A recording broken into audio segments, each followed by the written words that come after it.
Ahlan wa sahlan, mahraba popote ulipo, ujambo na karibu wapenzi watazamaji wa runinga yetu ya TV47.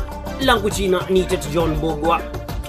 Mwalimu mmoja katika shule moja ambaye haijaweza kujulikana ameweza kujeruhiwa na walimu wenzake. Hii ni baada ya kuvaa sare iliyoendana na shule hiyo.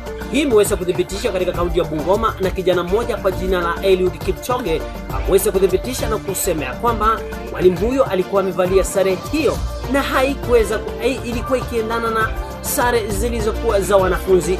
Habari zaidi, mwanahabari wetu John Mbugua anatuarifu zaidi. Mimi naitwanga John Mbugua. Mimi nilikuwa nasema huyo mwalimu alipigwa na mwalimu mwingine baada ya kuvaa sare hiyo. Na wewe mama, je, uliweza kuona hiyo kitendo kikitendeka?